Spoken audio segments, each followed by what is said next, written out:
Respected principal, the teachers of the college, and dear students, it's a great privilege and pleasure to be here in SN College, Chempazhanthy, the birthplace of Narayana Guru and the origin of Kerala's Renaissance and modernity. We are discussing such an important and contemporary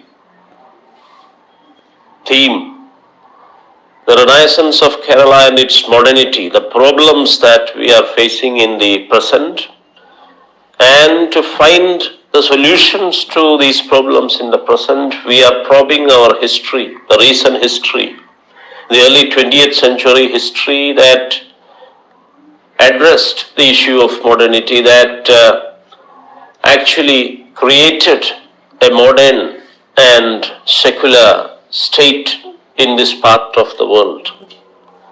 But unfortunately, because of so many reactionary and regressive revivalist tendencies, so many majoritarian and pro-fascist mobilizations in the country, the Renaissance culture that is largely secular and democratic, and the modernity that has provided the developmental paradigm for Kerala, the Kerala model, everything is under erasure and threat.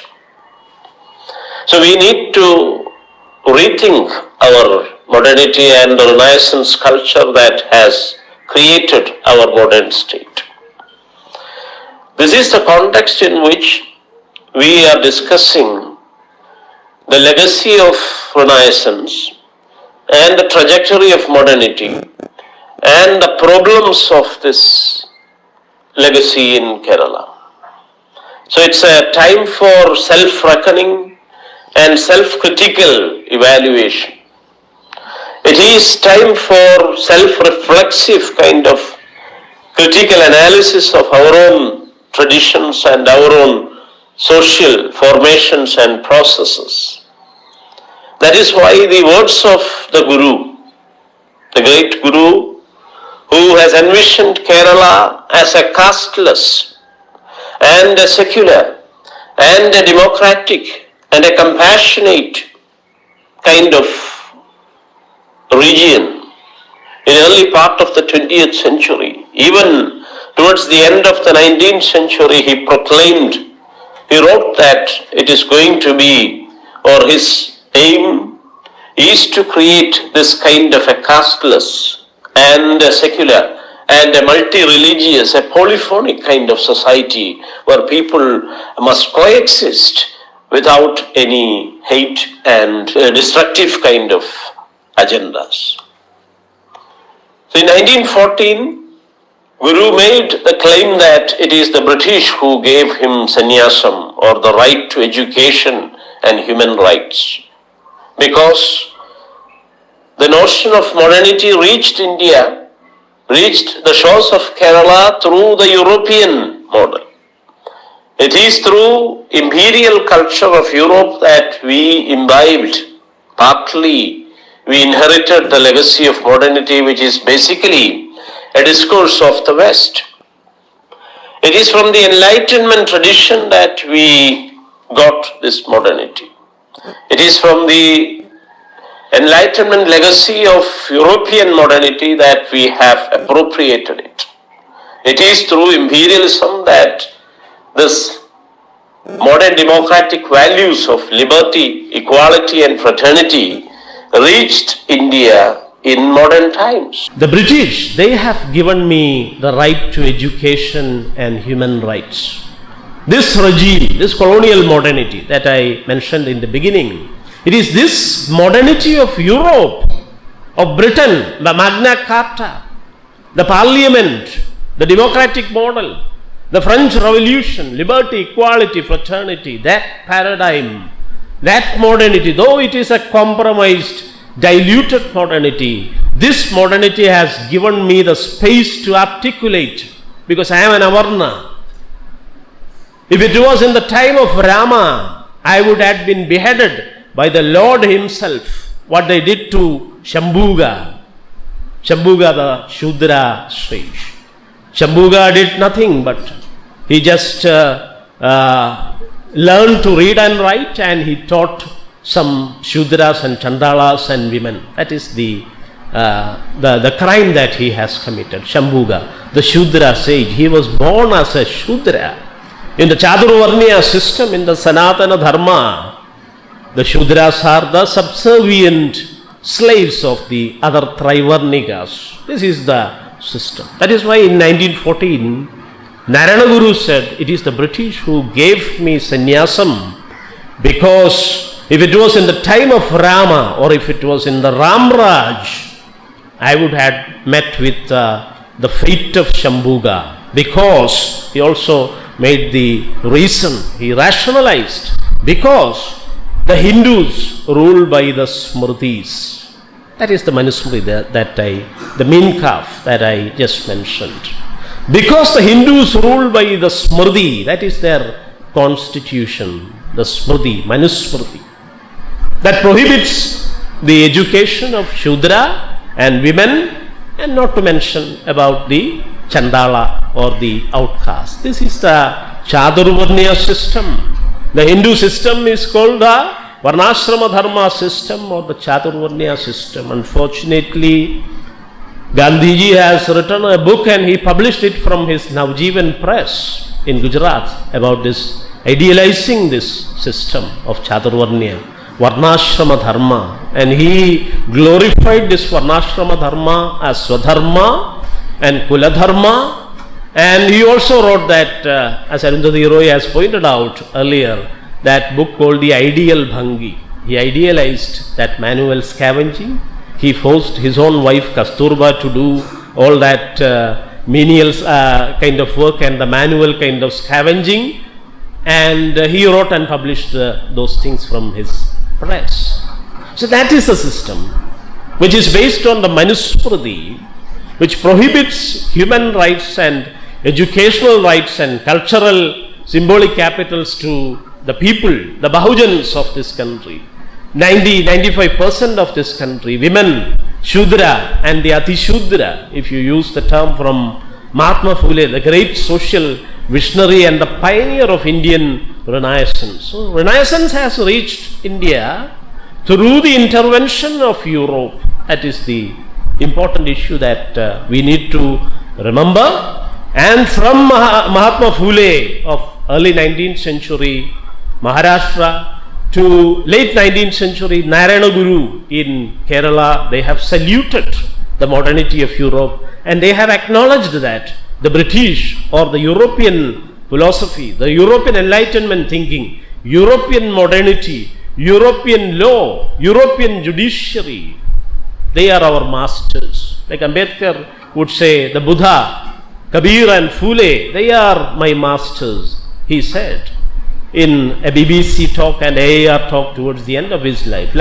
Exactly like that, Narayana Guru, even before Ambedkar, in 1914, he made this statement. You can read it in Dharmatirtha's on Dharmam Masika or in P.K. Balakrishnan's edited anthology called Narayana Guru, the edited anthology by P.K. Balakrishnan, who has continued that critical tradition, the enlightened tradition of Kerala from Narayana Guru. You have that legacy from Narayana Guru, Dharmatirtha to Sahodaran Ayyappan to P.K. Balakrishnan, that legacy is there. Even today, critical scholars are like J. Raghu of Trivandrum. He is also talking about this rational, enlightened praxis of Narayana Guru, this critical tradition of Narayana Guru, to which we need to hold on in times of turbulence, in times of communal disharmony, in times of intolerance, in times of otherization, in times of ultra-nationalism and jingoism, cultural nationalism and fascism. This is the way. Hold on to the modernity paradigm, liberty, equality, fraternity that is taught here by Phule to Narayana Guru, to Ambedkar and Sahodaran Ayyappan and many other Dalit Bahujan revolutionaries and social reformers of our own land. So that is what Kerala modernity is all about. It takes off from that particular modernity of Europe, and it has created its own indigenous articulations, indigenous expressions in our land, taking into consideration the kind of graded inequality, the kind of inequality and social kind of exclusion that that was practiced here for centuries, thousands of years. At least from the 8th century onwards, Kerala was colonized. The South India was conquered by the Varnashrama Dharma project.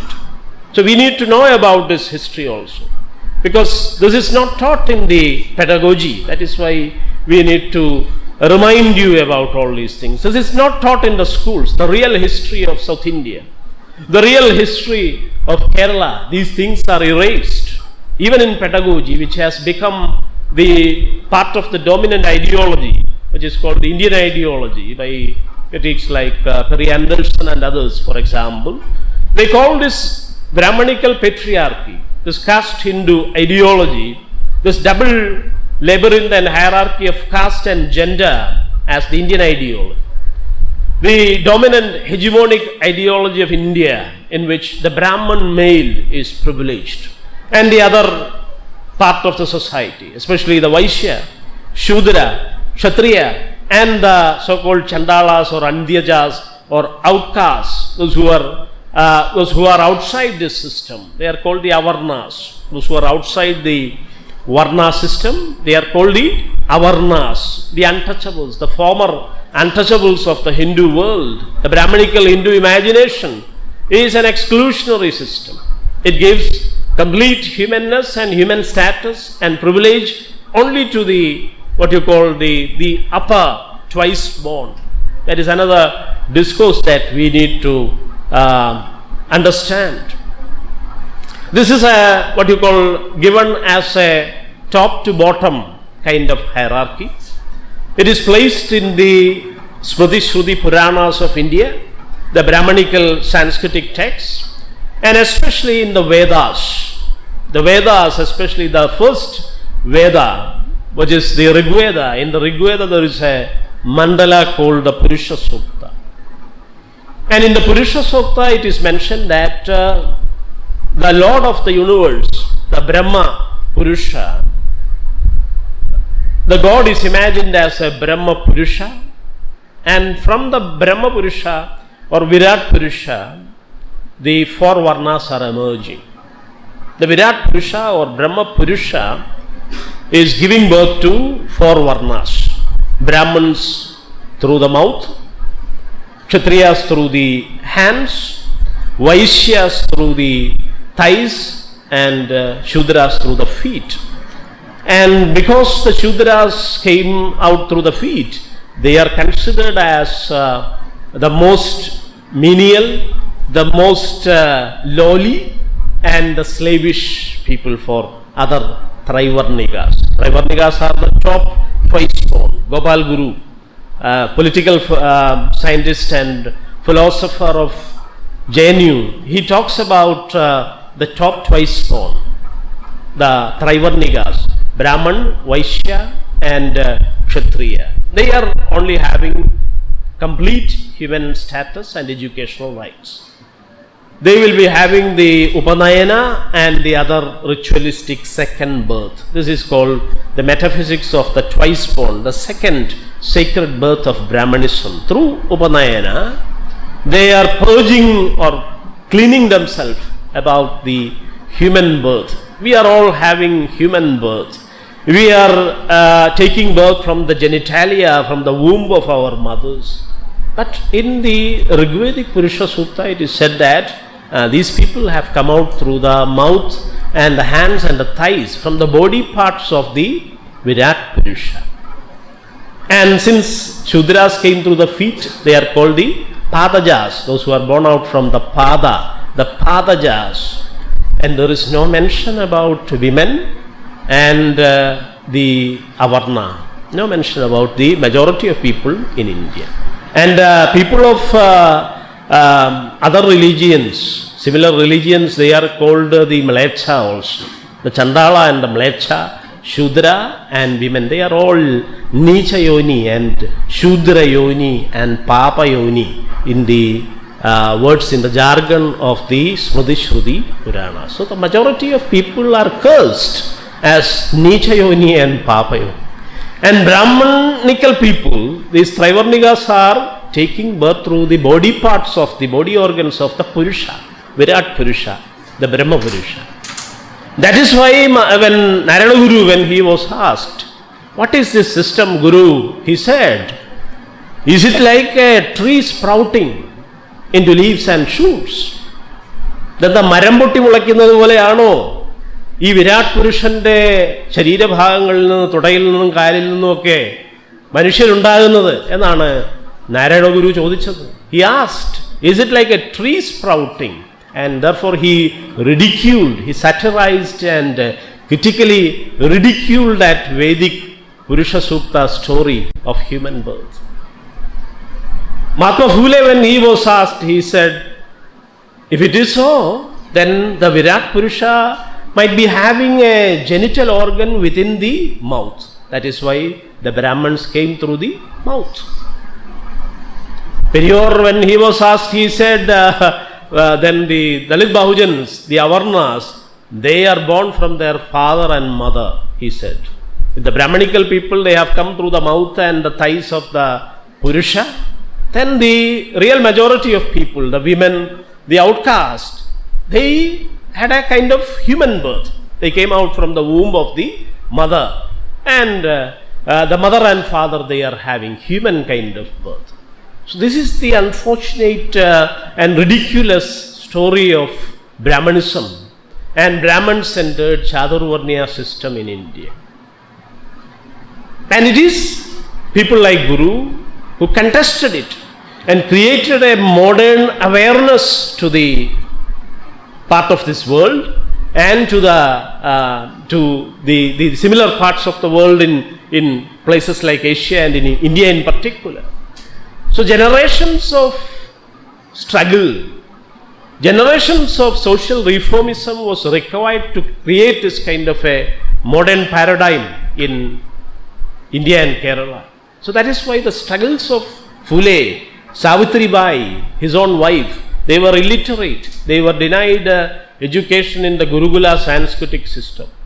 And therefore Phule went to, by saying that he is a Shudra, like Chattambi Swamigal in Kerala, he was denied the Sanskritic Gurukula education by saying that he is a Shudra, like Shambhuga.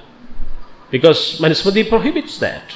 Shudra Vakshara Samyuktam Dure Parivarjyate. Na Stri Swadandrya Marhadi. These are the edicts and laws of the Hindus, the Brahmanical law. John Burlock has translated Manusmriti into English. You can read it for yourself. Penguin has published it.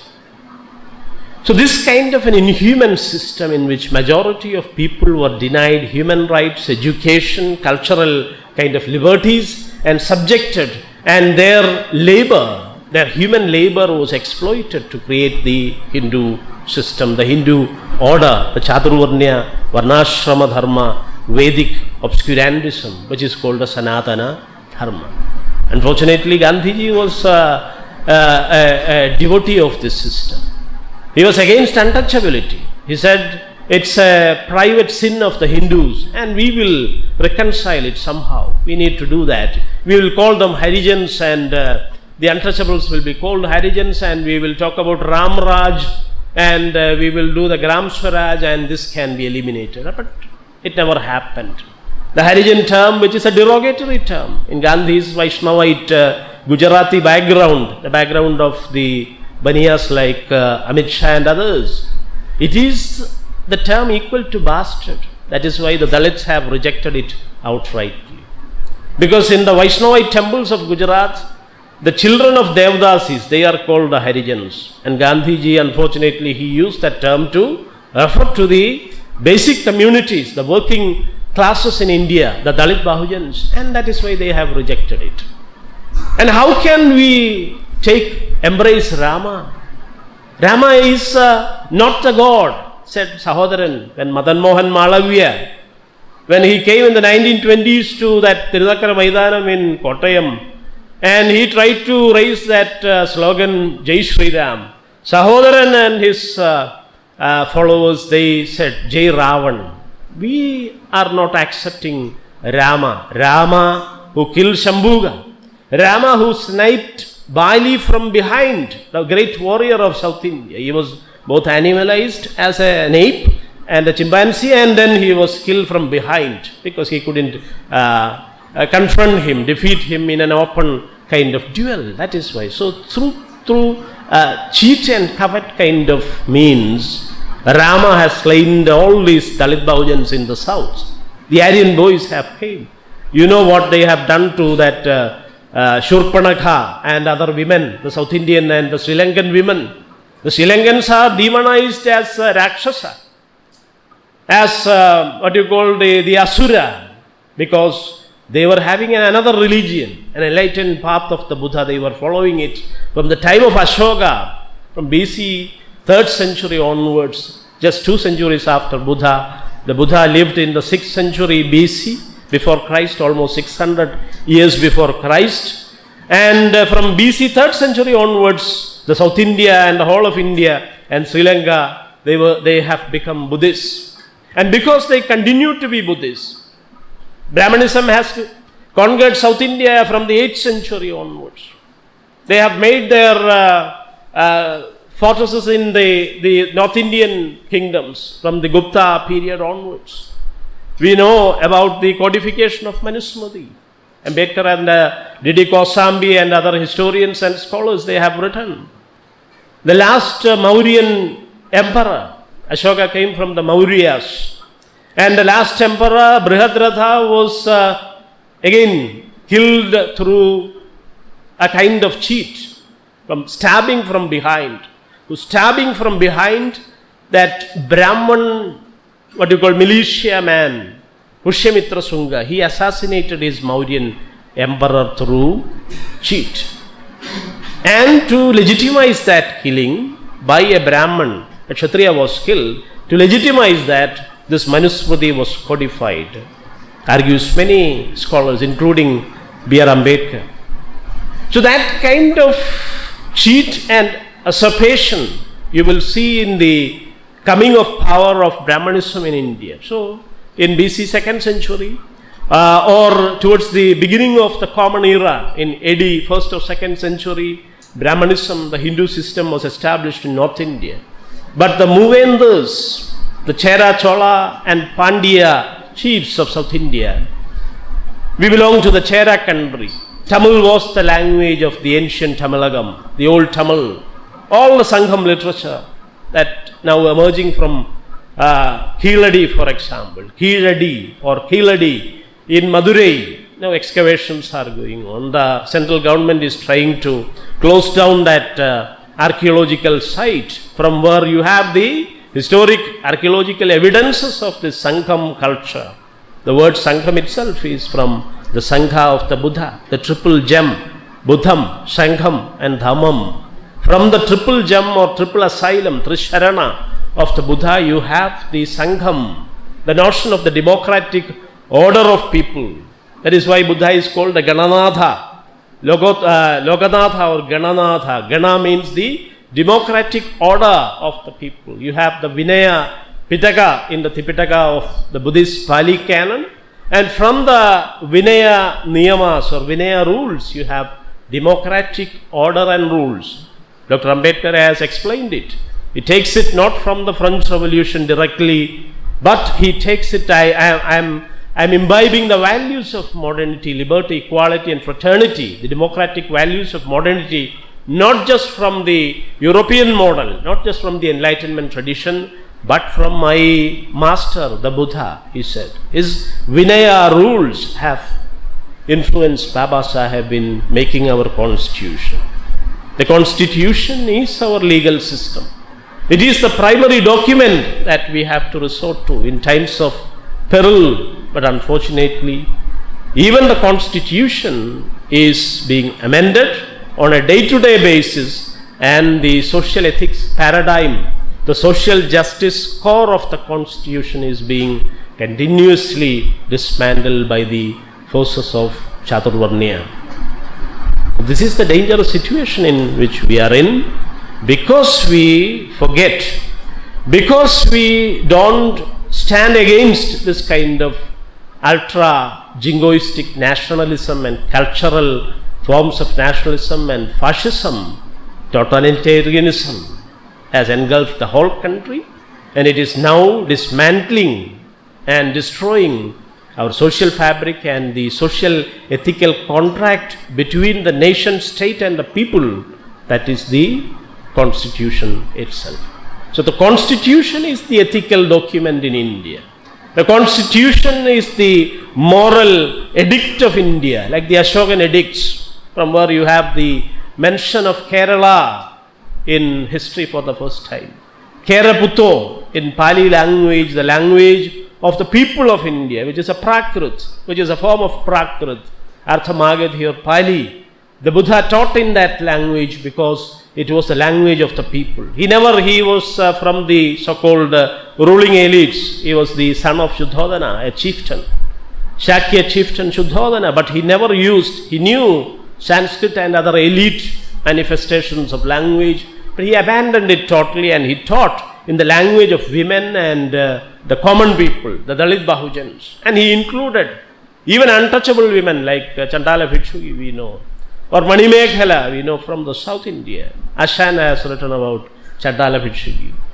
Madangi, or Chandaliga, or Pragriti, Tagore has written. Those who study English, Indian English literature, for example, you might have studied that Chandaliga by Tagore, who has given an early warning against this. This is a menace, he said. Like Dharmatirtha talking about Hindu imperialism. Tagore has explained this, this jingo nationalism as a kind of menace, a disease and a menace for India.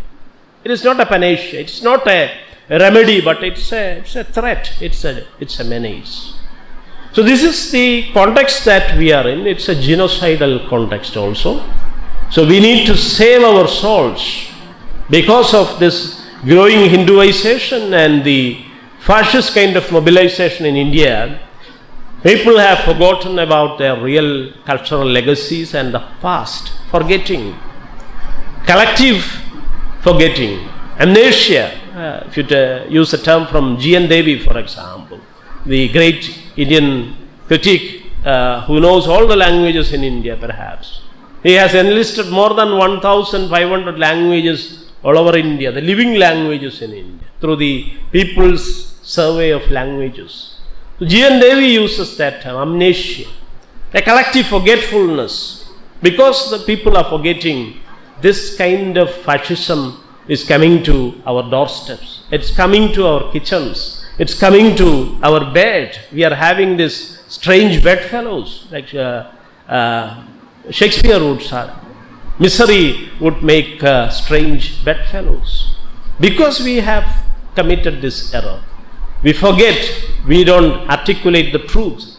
We are fearful to say truth to power. That is why, like Edward Said would say, speaking truth to power, that should be the ethical core of education. You should be organic intellectuals, like Antonio Gramsci would say.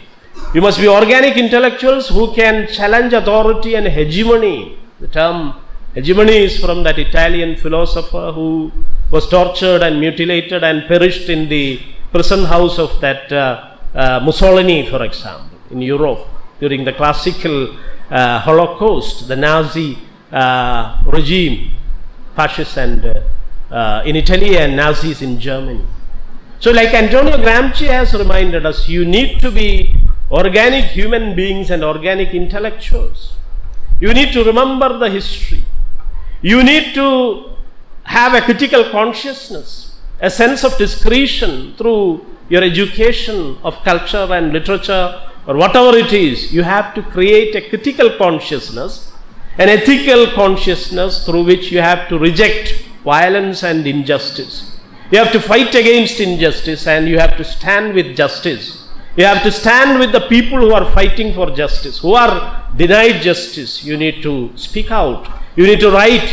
You need to speak. You need to develop your representations for the people who are denied education, who are denied equal justice, who are disenfranchised from the country. What is happening to the civilian register in India? Lakhs and lakhs of people are getting out of India, the citizenship. What is happening to the federalism of India after this Kashmir, Article 370 and all those things? What is happening to the education system of India? After Manusmriti Irani and Javadekar, they have brought in this new educational policy, the 2016 policy. Now it is being implemented. At any moment it can happen. So the whole fabric of higher education, the whole system of history and historiography, the whole system of textbooks and pedagogy in India, it is being saffronized. And we were silent kind of witnesses to this kind of very aggressive, militant, cultural nationalist practices and fascist kind of tactics in India. So that is why we are in peril. What is going to be revoked now? Is it the social justice paradigm of India? Is it the reservation system of India, through which internal democracy is enshrined in the Constitution of India, the heart of the Indian nation? Is it going to be minority rights? Some of the minorities like Amit Shah, they are with the fascist brigade. And what is going to be amended now? We need to think of all these serious issues in the present. That is why reading of the media, reading the newspapers, reading contemporary, following contemporary affairs, following politics, following and reading, studying history hard, like C. Keshavan has. Yesterday I was speaking at Women's College about C. Keshavan and his Jivita Samaram, the struggles of life. It's not a path of flowers. It's not a bed of roses, but it is a struggling path for the contested people, the Bahujans, the Avarnas in particular in Kerala and India. It is through generations of struggle that we have won this kind of liberty, equality and fraternity, and now it is being eroded and taken away from the people, and the people are keeping mum. So we need to speak against injustice. We need to say truth to power. We need to stand with justice, especially the social justice paradigm, the gender justice paradigm. Even in Kerala, women cannot enter public spaces. Women are denied the privileges that are allowed to men. It is against our constitution. It is against any civilized society, any civilized culture. You cannot tolerate this kind of thing. Our constitution guarantees gender justice and equality, equal opportunity to all the sections, especially the contested sections in the society, like the outcasts and women and minorities in particular. But these are not being seen, or these are not being implemented, or gradually these systems of social and gender justice have been dismantled and dumped, and instead the old Varnashrama Dharma is being replaced, revived. The Manusmriti is being brought back to power. So we need to question this. As students, as researchers, future researchers and media persons or teachers, you need to take a stand here. You need to raise your voice against this kind of gross injustice and ultra militant otherizations in the country, and we need to fight against it through our education. That is the importance of the Renaissance culture in Kerala. So the Renaissance culture in Kerala, it is nothing but a quest for justice and equality and truth. It is this kind of struggle, starting from the missionary intervention, again, that is very important. Enlightenment and modernity, the modernity of Europe, it reached here in early 19th century. Some of our divans and residents, British residents, like Colonel Munro, for example. C. Keshavan argues to write a biography of Colonel Munro, because Colonel Munro has initiated many social reforms. He actually prompted those regent Maharanis to make the changes. and Gauri Lakshmi Bai and Parvati Bai, they made many social reforms under the influence of Colonel Munro, who was a missionary. He was not just a resident and Diwan of Travancore and Cochin, but he was also a missionary. That is why he initiated many social reforms. He was behind the ending of the breast tax in Kerala, in Travancore. Travancore was the only Sanatana kingdom in India. You must remember that. The only Hindu kingdom in the British India. Another one was in the north, which is Nepal. Even today it is a Hindu-oriented country. So, after Nepal, Travancore was the Hindu kingdom. And there was tax on the breast of Avarna women, you must remember. It is Nangeli of Cherthala in early 19th century. An Avarna Irava woman called Nangeli of Cherthala, who sacrificed her own life so that this inhuman system is ended. And she bled to death after that sacrifice. When the tax collector of the Travancore kingdom came, she chopped off her breast and she died there. She bled and left her life there. And it is said that Kandappan, her husband, when he came late and he jumped into the pyre of that woman. And it is an instance of sati, a man committing sati for the first time in the history of the world. We know about all Roop Kanwar and all those Rajput, Neo-Kshatriya women, Shudra women actually becoming Neo-Kshatriyas through this Brahmanical Hindu practice of sati, sati mata, sati worship. Even today there are plenty of temples for the sati matas in North India. There are temples for Godse. Godse, who assassinated the father of the nation, there are temples now. This is the absurdity. And the portrait of Savarkar, who wrote multiple apologies to the British regime, that is adorning the walls of the parliament, which is called the sacred temple of democracy by Baba Saheb, who he dedicated his life to create our constitution. So they are invoking Baba Saheb whenever they are tampering with the constitution, whether it is that demonetization or the abrogation of the Article 370 Kashmir issue. They are invoking Baba Saheb to do this, to legitimize their own purposes of power. People are forgetting their history. The students are not knowing about, they don't have any idea of all these things. That is why they are going with the current. It is a safe game, but you will also be called into question. Tomorrow it will come to your own doorsteps. Now they are demonizing and otherizing the Dalits and the Muslims.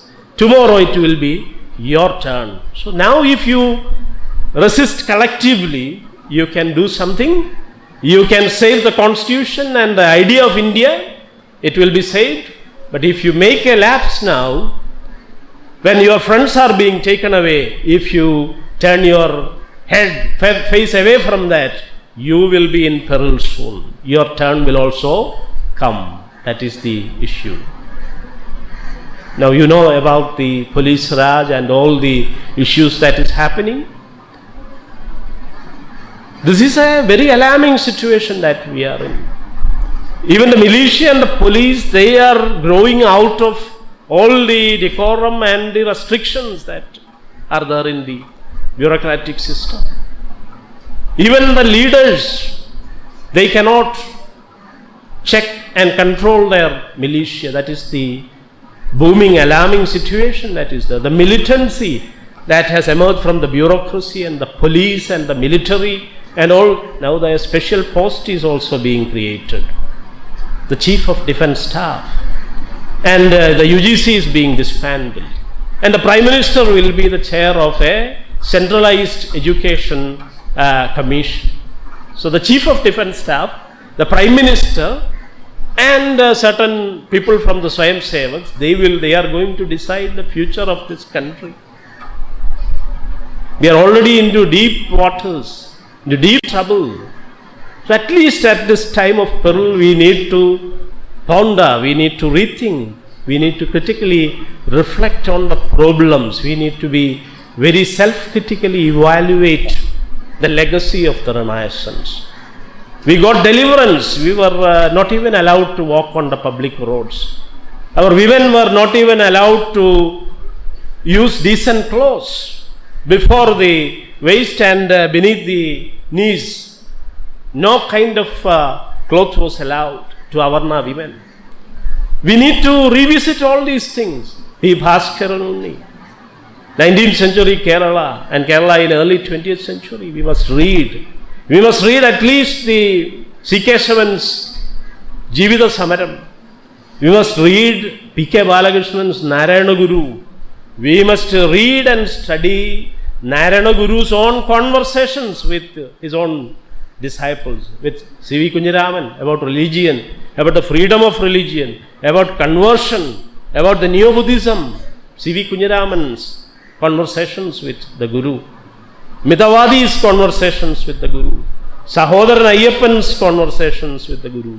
Sahodaran Ayyappan has most radically reinterpreted Guru, and he has even modified his dictum as no God, no religion, no caste. Guru said one God, one religion, one caste for all humans. Whatever be the religion, the human must improve. That is the message. It is not to become Hindus, but to become good human beings that Narayana Guru has taught us. Not to become the caste Hindus in particular, but to become the Dalits. Then you will be humanized. That is the Iravas will become human only when they become the Puleya, or they have to know the downward filth of caste. So he broke. That is the principle of the ethical principle of the Guru, is that you must break the enchantment of caste, the envious core of the caste system, and you must become human through mixing up with, creating your soul fraternity with the most downtrodden people, the Dalit, a kind of Dalitization. Kanchayalaya or Gail Omveth or Gopal Guru would talk about Dalitization of India as a democratic process. Actually, Narayana Guru has taught us. But it is only Sahodaran and P.K. Balakrishnan and that kind of critical scholars and thinkers and social revolutionaries, they have acknowledged that principle of the Guru. The common Irava folks, they have forgotten about that ethical principle. You cannot claim equality with the caste Hindus if you are defying the downtrodden. First you have to make them your soul brethren. Ellavarum Atma Sahodaran Nalle Parayendadi Dorkugil Nam. That is his basic teaching. Veeravar Manusharaganamangil, our Pulerayale Madiyagu. Adana Narayana Guruvinte Tattvam. It is not to become caste Hindus, but to become humans, and the most degraded human, you become friends with them, you become soul brothers to the most disadvantaged, the most challenged people in the society, then you become human. That is the principle. So we need to rethink about our own problems, our own misunderstandings, and our own what you call the dogmatic beliefs in the hegemonic system, the religion that creates caste, which is sustained on caste. Jadiya vidhikkunnu, Jadiya sthapikunnu, Jadiyal ninnidunnu, Jadi tan Hindu madam, says Sahodaran. The Hindu religion, the Brahmanical religion is nothing but, the Vedic religion of Chadurvarnya is nothing but caste itself. And you need to annihilate that. That is why the Guru wrote the Jadi Nirnayam, Jadi Lakshanam, Anugamba Dashagam, and all those visionary works. But unfortunately, his visionary works, his philosophical works, his works on ethics, he considered even knowledge as ethical. What is dear to the other, that is knowledge. That is how Guru defined knowledge. Arivu ennu parayunnathu aparapriyamayathanu. It is not the possession of the self. It is not an advantageous thing for the self, but it is for the other. So like Levinas, for example, in the European tradition, the Jewish philosopher, French Jewish philosopher, like Levinas, he was pondering about ethics. What is the other? And how you confront the other? what is divine in the other, what is the division between the self and the other, and what is philosophy? All these great questions. So he was a philosopher of the world, like Levinas, like Derrida. He was continuously pondering about the self and the other, and the ethics that makes possible the equal relationship between the self and the other. Ethics is nothing but the acknowledgement of the other. Whatever you like to do for yourself, it should be done for the other also. A kind of intersubjective ethics, an ethics that can surpass even subject divisions, the human subject centeredness. That was the vision of Narayana Guru. So in that sense, he is a world philosopher and a renowned thinker in world history itself. From Socrates and Aristotle you can compare to Levinas and Derrida. The great Guru is a master in philosophy and the philosophy of ethics in particular. Epistemology, he has written plenty of poems. Atmavadesha Shadakam itself, it talks about the ethical dimensions of human life. So we need to recover this legacy in a very critical way, not in a Hinduized way. Many people, the Sangh Parivar in particular, they are trying to Hinduize the Guru, but unfortunately he cannot be divided or reduced into that kind of a framework. He is beyond that, because in Anigamba Dashakam itself he talks about the various spring sources of Kerala Renaissance. Kerala Renaissance is not from the Manusmriti or the Vedas, not from the Purusha Sukta or from the Gita. He was talking about that in Jivakarunya Panchagam. He said, those who are into killing, they are the most abominable kind of people. Kollunnavaniilla Sharanyada, Matella Gunangalum Arnidilum. He has made that absolute assertive statement. No to killing. That is his greater critique of the Gita, which is teaching to kill, which is creating the caste calling to kill. If you are a Kshatriya, you must kill the other. How can you kill the other? The other is part of yourself. How can you kill, annihilate the other? That is the question of the Guru. So he was critiquing the Vedas through this critique of the Purusha Sukta. Marambutti mulachunda. Is it like a tree sprouting? He was critiquing the Gita through this statement that killing is the most abominable thing.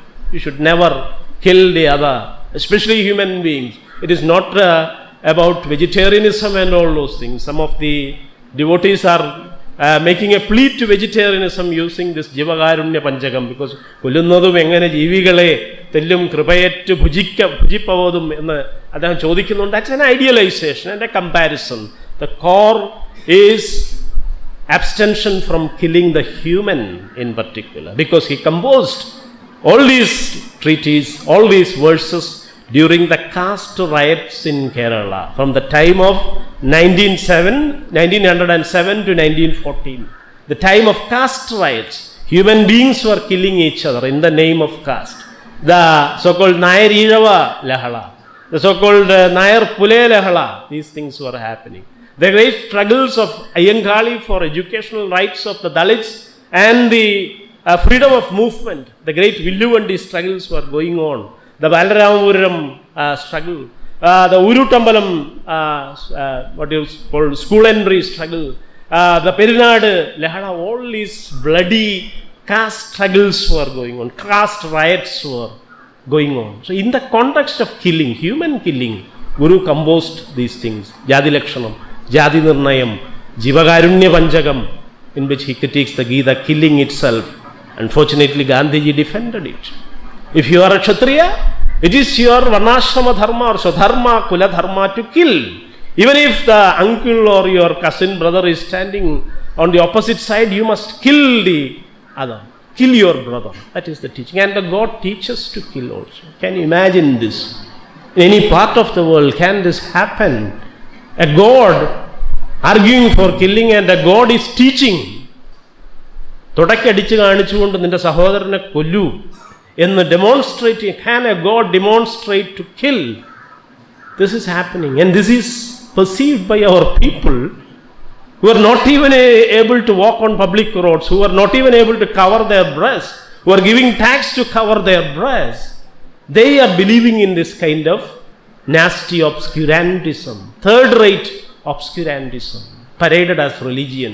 That is why Sahodaran said, പഴക്കം കൊണ്ട് a slave can believe in the chain because he was enslaved for so many years. He takes it for granted and he thinks it's part of his body. The chain that holds down the slave. ഒരു അടിമ പഴക്കം കൊണ്ട് തൻ്റെ ചങ്ങല, തന്നെ ബന്ധിച്ചിരിക്കുന്ന ചങ്ങല തൻ്റെ ഒരു ആഭരണമാണ്, സ്വന്തമാണെന്ന് കരുതുന്നത് പോലെയാണ് അവർണർ ഹിന്ദുമതം തങ്ങളുടേതാണെന്ന് പറഞ്ഞ് നടക്കുന്നതെന്നാണ് സഹോദരൻ. In the 1920s he wrote.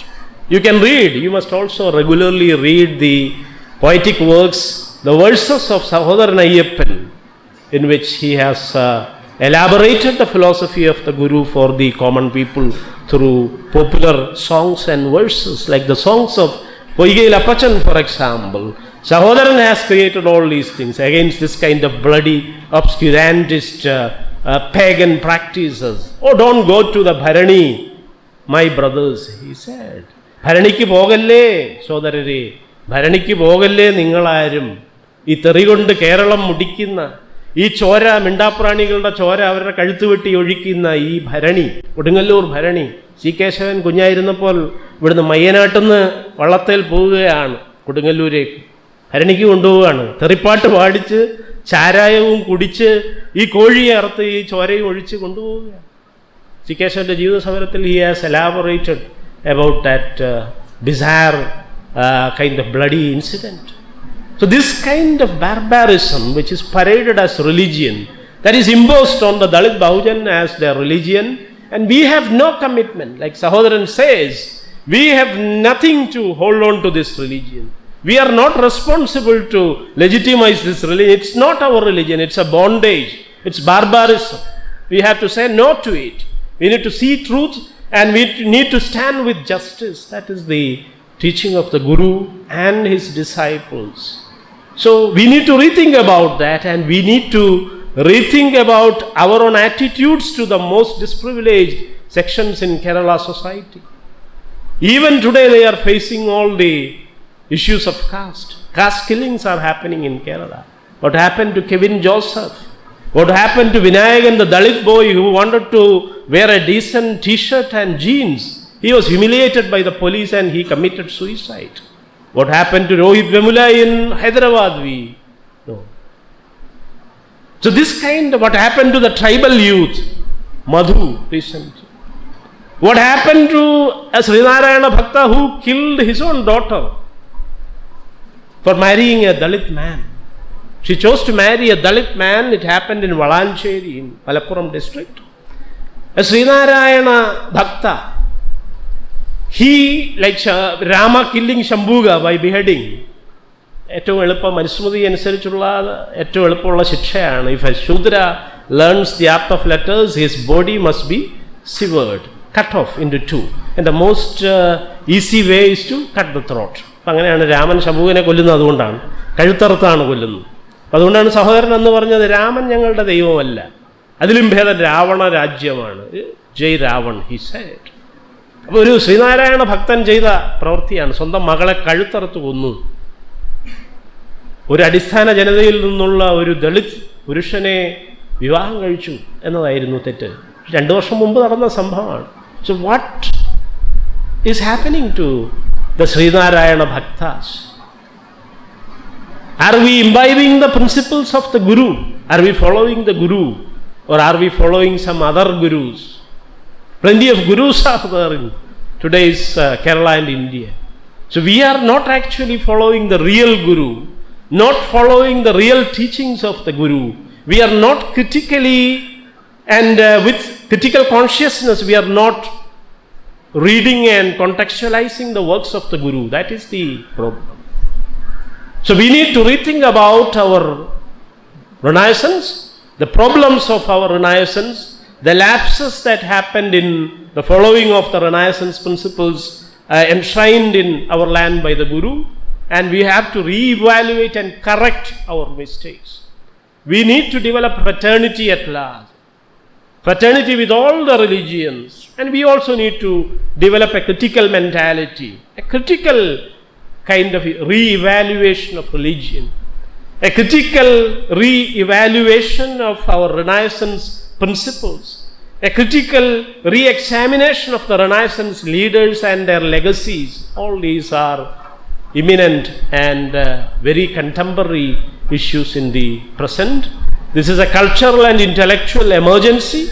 I hope students, especially coming from the place of Sri Narayana Guru, you are the ideal persons to do this work, and I hope you will rise up to this occasion and fulfill your duties as citizens of this country and save this nation and save our legal system and the constitution and the social justice paradigm of our nation.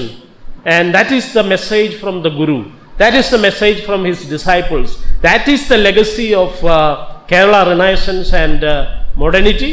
I thank the organizers and the students and teachers who patiently listened to me. And I thank my friends Jijo and the HOD, Professor Manu, and other teachers especially for this opportunity. It's a great pleasure and privilege for me to come and speak here. Thank you very much. എൻ്റെ പേര് Pratheesh P എന്നാണ്. ഞാനിവിടെ പഠിക്കുന്ന ഒരാളൊന്നുമല്ല. ഞാൻ geological survey of ഇന്ത്യയിലെ ഒരു ഉദ്യോഗസ്ഥനാണ്. ഞാൻ നമ്മൾ അജയ് സാറിൻ്റെ ഫേസ്ബുക്ക് പോസ്റ്റ് കണ്ട് പുള്ളിയുടെ ഒരു ക്ഷണം കിട്ടി വന്നതാണ്. ഈ ഇരിക്കുന്ന ബാൻഫ്രീ എൻ്റെ അടുത്ത സുഹൃത്താണ്. അപ്പോൾ ഞാൻ തുടങ്ങിയതിന് ശേഷമാണ് ഞാൻ അവിടെ എത്തിയത്. എങ്കിലും ചോദിക്കാനുള്ളൊരു ചർച്ച ചെയ്യാനുള്ളൊരു വിഷയം എന്ന് പറഞ്ഞാൽ ഇന്ത്യയെ ഒരു ഏകാത്മക ഫാഷിസ്റ്റ് രാജ്യമാക്കി മാറ്റി തീർക്കാനുള്ള എല്ലാ ശ്രമവും ഇവിടെ കൊണ്ടു നടക്കുകയാണ്. അപ്പോൾ അങ്ങനെ ഒരു, അതായത് ഏക ഭാഷ, ഏക നിയമം, ഏക കോഡ്, ഏക മതം, ഏക ജാതി എന്ന പോലെ എല്ലാം ഏകാത്മകമാക്കാനുള്ളൊരു ശ്രമമുണ്ട്. അപ്പോൾ അതിൻ്റെ അടിസ്ഥാനത്തിൽ നമ്മൾ മലയാളികളാണ്, നമുക്ക് സ്വന്തമായി സ്വത്വമുണ്ട് എന്ന് പറയുന്നതിൽ ഒരു പരിമിതി ഉണ്ടെങ്കിലും അതും ഒരു സാധ്യതയാണ്. ഈ ഏകാത്മകതയെ എതിർക്കാനുള്ള ഒരു സാധ്യതയാണ്.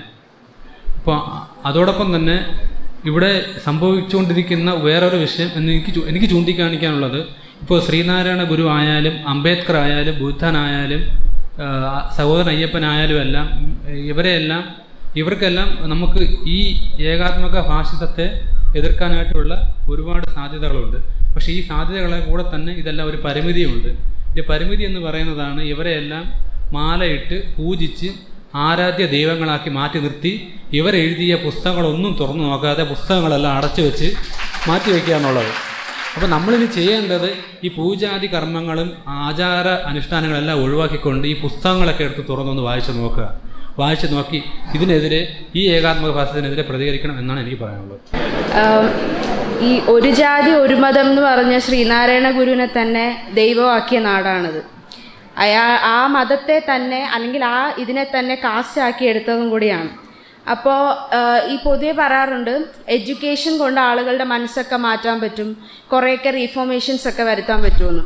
അങ്ങനെ നോക്കുകയാണെങ്കിൽ കേരളം ലിറ്ററസിയിൽ ഏറ്റവും കൂടുതലായിട്ട് നിന്നിട്ട് കൂടിയും ഇപ്പോഴും കേരളത്തിലെ ആളുകളുടെ മൈൻഡിൽ ആ ഒരു പോയിസൺ എന്ന് പറയുന്ന കാസ്റ്റ് ഇപ്പോഴും എക്സിസ്റ്റ് ചെയ്യുന്നുണ്ട്.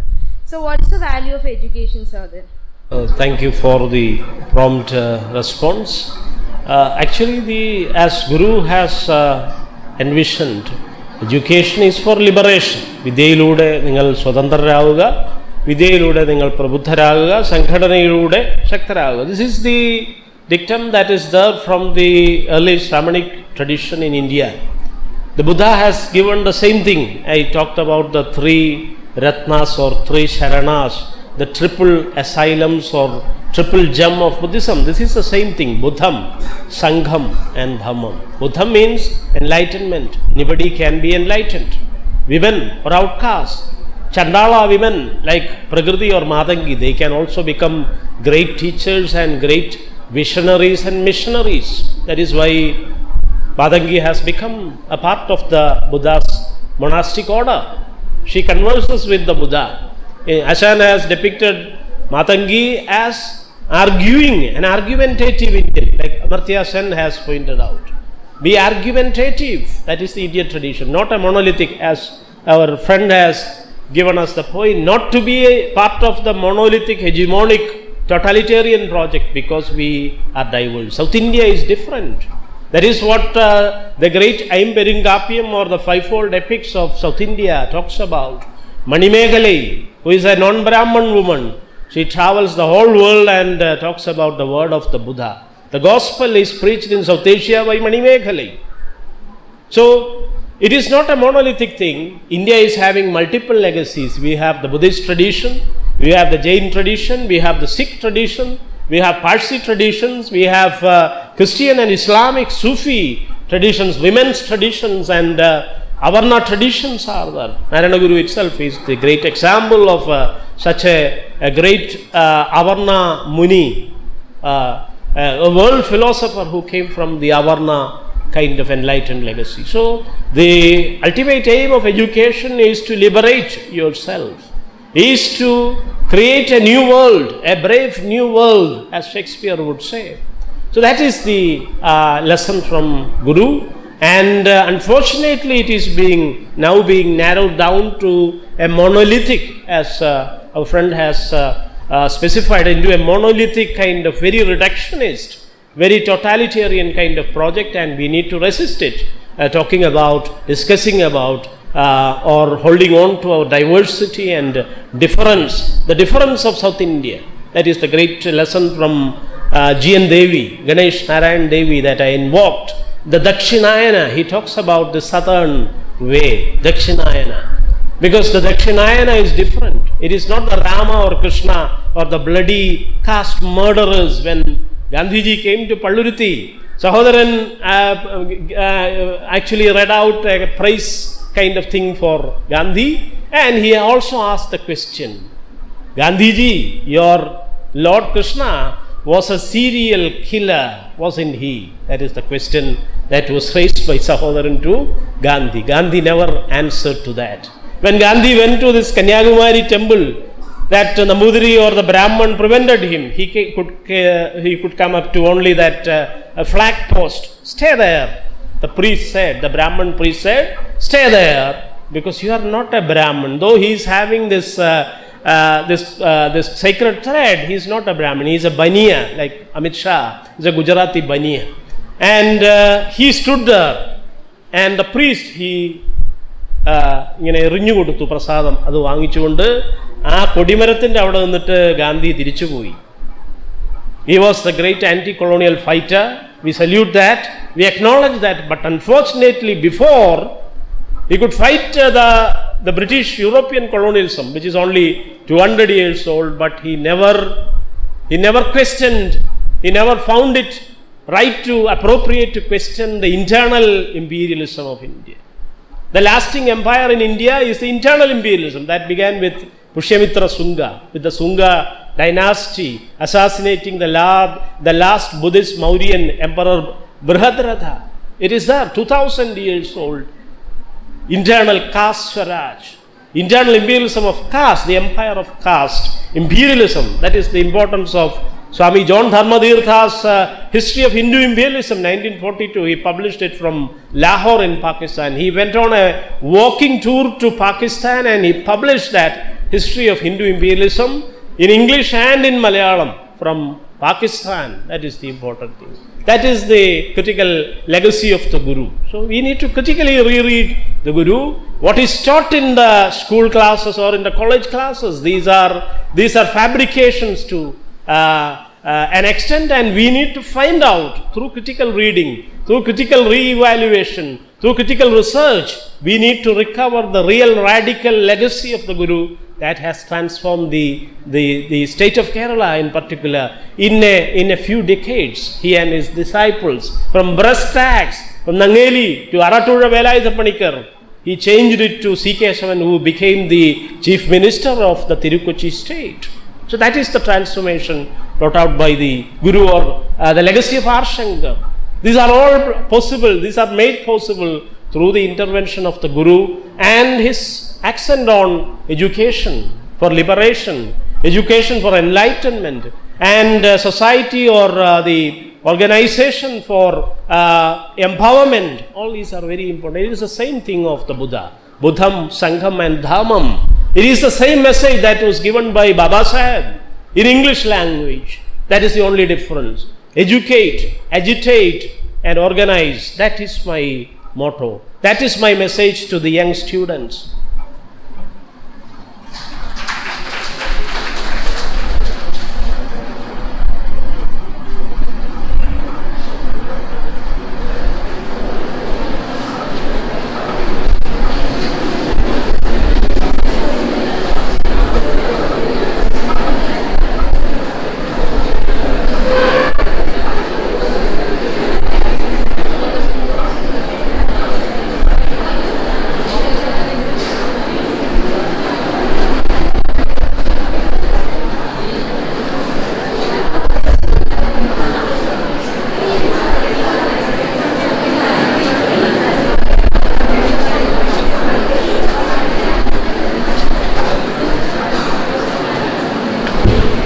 ഇത് ഒരു ഡൗട്ടല്ല, കുറേ കാലമായിട്ട് ഞാൻ ചിന്തിച്ചുകൊണ്ടിരിക്കുന്ന ഒരു കാര്യമാണ്. ഇപ്പോൾ സാറിന്ന് സ്പീച്ച് നടത്തിയപ്പോൾ എനിക്ക് ചോദിക്കണമെന്ന് തോന്നിയതാണ്.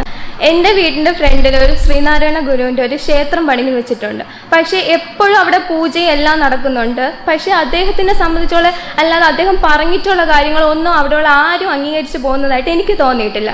ഞാനൊരു ആണ്, പക്ഷെ എൻ്റെ ഫാമിലിയിലായാലും ഈ കാസ്റ്റിനാണ് കൂടുതൽ പവർ കൊടുത്തിട്ടുള്ളത്. അദ്ദേഹം പറഞ്ഞതുപോലെ ഒരു ജാതി ഒരു മതം എന്നുള്ളൊരു കോൺസെപ്റ്റ് ഒന്നും ഇല്ല. അവരുടെ അടുത്ത് ചോദിക്കണം നമ്മൾ ഈഴവർ എന്നുള്ള ഇതേ ഉള്ളൂ. അപ്പോൾ ഇത് മാറ്റാൻ വേണ്ടിയിട്ട് സാറ് പറഞ്ഞതുപോലെ ശ്രീനാരായണ ഗുരു ഒരു ദൈവമല്ല, ഒരു സോഷ്യൽ റിഫോമർ ആണെന്നല്ലേ ആദ്യം ആൾക്കാർക്ക് മനസ്സിലാക്കി കൊടുക്കേണ്ടത്. എങ്കിൽ മാത്രമേ അദ്ദേഹം പറഞ്ഞ കോൺസെപ്റ്റുകൾ ആൾക്കാരിൽ എത്തൂ എന്നാണ് എൻ്റെ ഒരു doubt.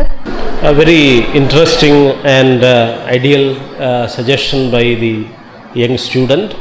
It is what we need to do. We have to humanize the Guru, the legacy of the Guru, and critically reread. There are limitations. Of course, he wrote in the days of the Travancore kings, the Anantapuri Nijans, as invoked by the great Ayya Vaikunthar, who began the Kerala Renaissance from Nanjinad.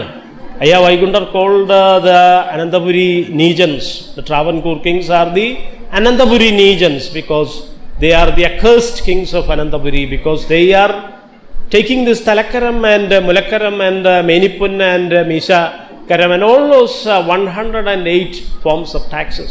Elangolam Kunjambulla has written about this Janmi system and the various forms of taxes, punishments, Chitravadham, Adakam, execution stones, and even today in Mannadi Museum you can see the execution frame in which the Avarnas were punished.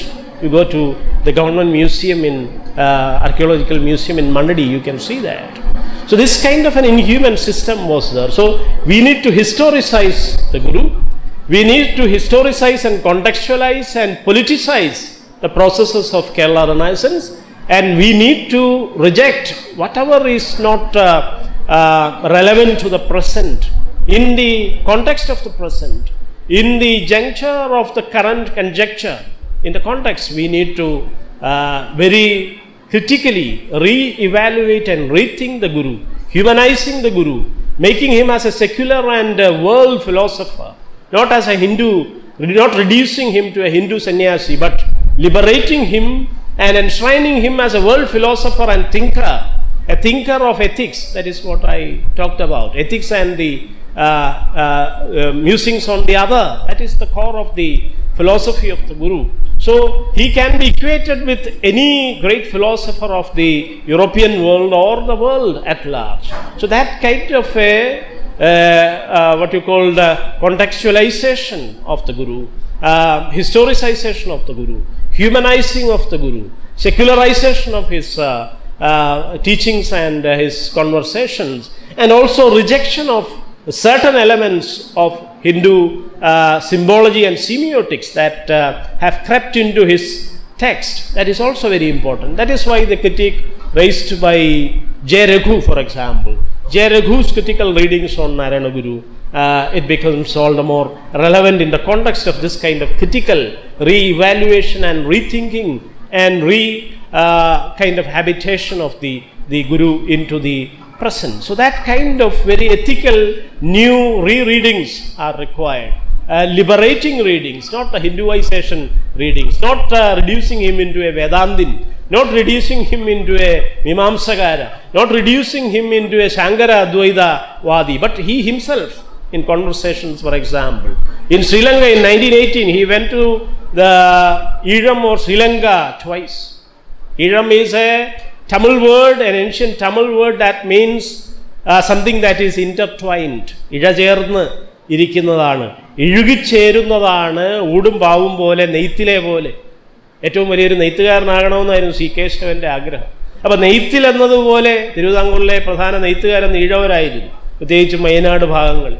അപ്പോൾ നെയ്ത്തിലെ പോലെ ഇഴചേർന്നിരിക്കുന്നതിനാണ് ഈഴം എന്ന് പറയുന്നത്. അത് ശ്രീലങ്കൻ പദമോ സിംഹള പദമോ പാലി പദമോ അല്ല, അത് പ്രാചീന തമിഴ് പദമാണ്. ഇഴചേരുന്നതാണ് ഈഴം.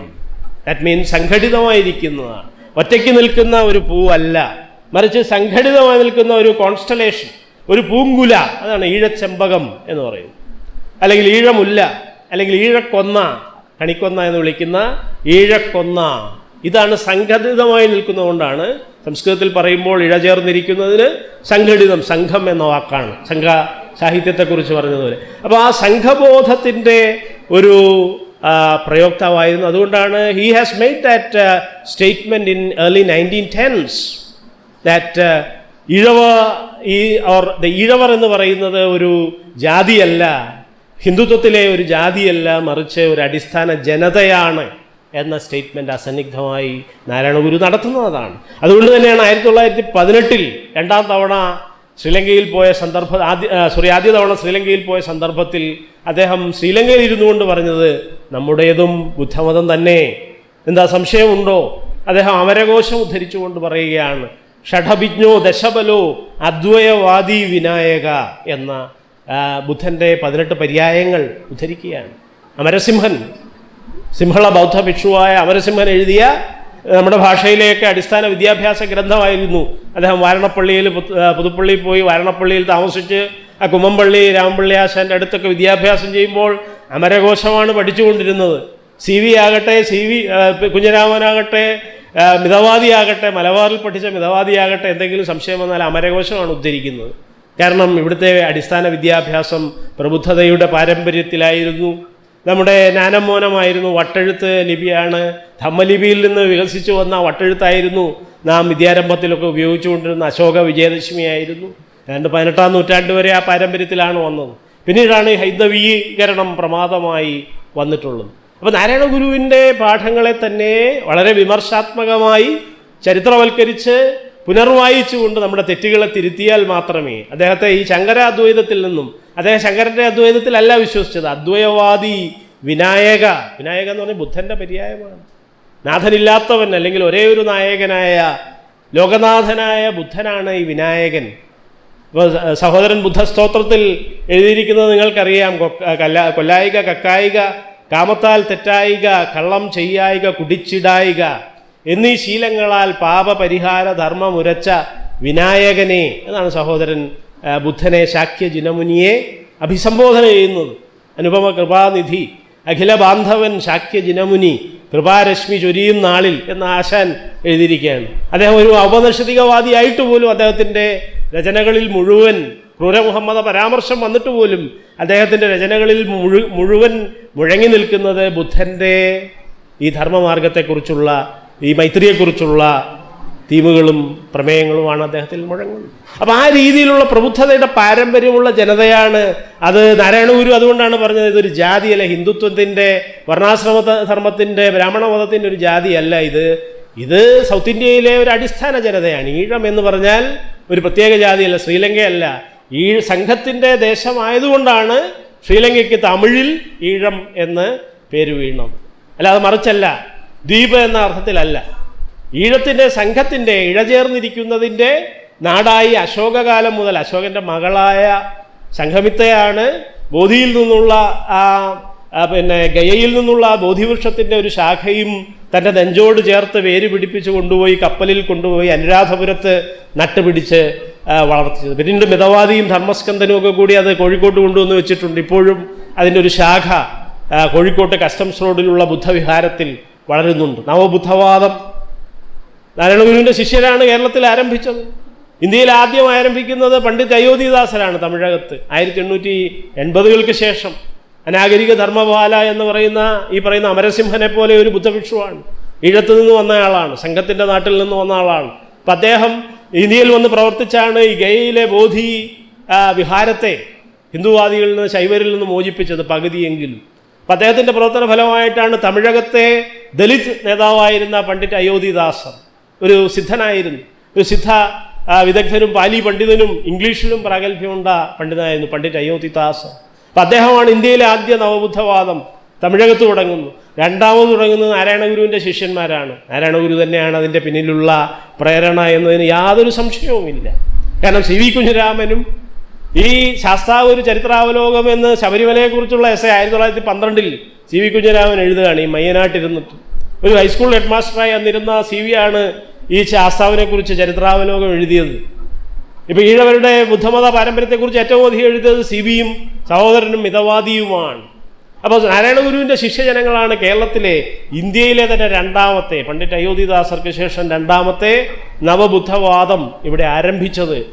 മൂന്നാമത്തെ ബുദ്ധവാദമാണ് അംബേദ്കറുടെ നവയാനം 1950-കളിൽ അദ്ദേഹം നടത്തി സഫലീകരിച്ച് 1956-ൽ നാഗ്പൂരിൽ വെച്ച് 6 ലക്ഷം തൊട്ടുകൂടാത്ത അനുയായികളുമായി അദ്ദേഹം മനസാന്തരം ചെയ്ത് ഈ ജാതിയുടെ നരകത്തിൽ നിന്ന് ഞാൻ മോചിതനായി എന്ന് പറഞ്ഞുകൊണ്ട് പഞ്ചശീലങ്ങളും അഷ്ടാംഗമാർഗങ്ങളും അതിന് കൂടുതലായി 22 അധിക പ്രതിജ്ഞകളും കൂടി എടുത്തുകൊണ്ട് അദ്ദേഹം RSSൻ്റെ ആ ഹൃദയഭൂമിയിൽ, RSSൻ്റെ നാഗ്പൂരിലെ ആ ഹെഡ് ക്വാർട്ടേഴ്സിൻ്റെ മുന്നിലുള്ള ദീക്ഷാഭൂമിയിൽ വെച്ച് 6 ലക്ഷം തൊട്ടുകൂടാത്ത മനുഷ്യരുമായി ഈ ഹിന്ദു മതം എന്ന് പറയുന്ന ഈ ചങ്ങല വെട്ടി ഈ പുതിയ മാർഗത്തിലേക്ക് വരികയാണ്.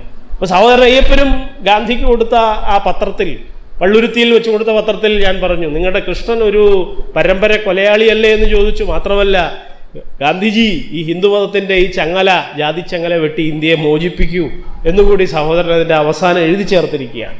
അല്ലെങ്കിൽ അത് വായിച്ചു, അവിടെ വെച്ച് തന്നെ ഗാന്ധിയുടെ മുമ്പിൽ വെച്ച് മലയാളത്തിലാണെങ്കിലും അദ്ദേഹം അത് വായിക്കാനുള്ള ധൈര്യമുണ്ടായി. കന്യാകുമാരിയിലെ ആ സംഭവവുമായി ഞാൻ പറഞ്ഞു.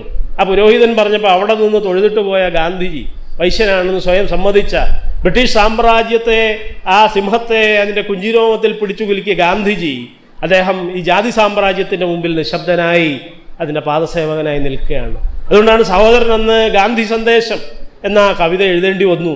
നായിലും നാണം കെട്ട് ചവിട്ടുന്ന ബ്രാഹ്മണ പാദം നക്കുന്നാഹന്ത ദയനീയം എന്നാണ് സഹോദരൻ ആ സമയത്ത് 1920-കളിൽ ഈ കന്യാകുമാരി ക്ഷേത്രത്തിൽ ഗാന്ധി നടത്തിയ ഈ ബ്രാഹ്മണ പൂജയുടെ സമയത്ത് അദ്ദേഹം എഴുതി പ്രസിദ്ധീകരിച്ച കവിത ഇപ്പോഴും 1934-ലെ ആശാന്റെ ആ പ്രസ്സിൽ നിന്ന് വന്ന അദ്ദേഹത്തിൻ്റെ പദ്യകൃതികളിൽ, ഇപ്പോൾ സാഹിത്യ അക്കാദമി പ്രസിദ്ധീകരിച്ചിരിക്കുന്ന ആ പദ്യകൃതികളിൽ എൻ്റെ തന്നെ പരിഭാഷ ഇംഗ്ലീഷിൽ ലഭ്യമാണ്. Sahodaran Ayyappan towards democratic future എന്ന എൻ്റെ പുസ്തകത്തിൽ ഇതിൻ്റെ ഗാന്ധി മെസ്സേജ് എന്ന രീതിയിൽ അതിൻ്റെ ഇംഗ്ലീഷ് പരിഭാഷയും ലഭ്യമാണ്. അപ്പോൾ നിങ്ങൾ സഹോദരൻ്റെ രചനകൾ വായിക്കുക, നിങ്ങൾ നാരായണഗുരുവിൻ്റെ സംഭാഷണങ്ങൾ, പ്രത്യേകിച്ചും സഹോദരനും മിതവാദിയും സി വി കുഞ്ഞിരാമനും ഒക്കെയായി നടത്തിയിട്ടുള്ള സംഭാഷണങ്ങൾ വായിക്കുക, അദ്ദേഹത്തിൻ്റെ പിൽക്കാല ദാർശനിക കൃതികൾ വായിക്കുക, പ്രത്യേകിച്ചും ജാതി നിർണയം, ജാതി ലക്ഷണം, അനുകമ്പാദശകം, ജീവകാരുണ്യ പഞ്ചകം, ആത്മോപദേശ ശതകം, നിർവൃതി പഞ്ചകം തുടങ്ങിയ അദ്ദേഹത്തിൻ്റെ ദാർശനിക രചനകൾ കൂടി വായിക്കുക. അപ്പോഴാണ് അദ്ദേഹം ഒരു ശങ്കരാദ്വൈതിയല്ല, മറിച്ച് യഥാർത്ഥ ബുദ്ധൻ്റെ അദ്വൈതവാദത്തിലാണ്. സഹോദരനും മൂലൂരും പണ്ഡിറ്റ് കറുപ്പനുമാണ് അദ്ദേഹത്തെ കേരള ബുദ്ധൻ എന്ന് വിളിച്ചത്. വെറുതെ വിളിച്ചതല്ല, കാരണം ബുദ്ധൻ്റെ പഞ്ചശീലങ്ങളും അഷ്ടാംഗമാർഗങ്ങളും ആ മൈത്രി സന്ദേശവും തന്നെയാണ് അദ്ദേഹത്തിൻ്റെ അനുകമ്പാ ദർശനം. അദ്ദേഹത്തിൻ്റെ ഈ നീതിയുടെ അപരത്വത്തെക്കുറിച്ചുള്ള, അറിവിനെക്കുറിച്ചുള്ള, അപരപ്രിയമായ അറിവിനെക്കുറിച്ചുള്ള, നൈതികതയെക്കുറിച്ചുള്ള ഈ തത്വവിചാരങ്ങളൊക്കെ തന്നെയാണ് അദ്ദേഹത്തെ ബുദ്ധനുമായിട്ടാണ് താരതമ്യം സൃഷ്ടിക്കുന്നത്. അതുകൊണ്ടാണ് ആ കവിശിഷ്യന്മാർ, കേരള ഭാഷയുടെ മർമ്മം കണ്ട കവികൾ, അവർണ കവികൾ അദ്ദേഹത്തെ കേരള ബുദ്ധൻ, ശ്രീനാരായണ ബുദ്ധൻ എന്ന് വിശേഷിപ്പിക്കാനുള്ള കാരണം. അപ്പോൾ എനിക്കൊന്ന് സമയത്തിൻ്റെ പരിമിതി മൂലം ഞാനിവിടെ ചുരുക്കുകയാണ്.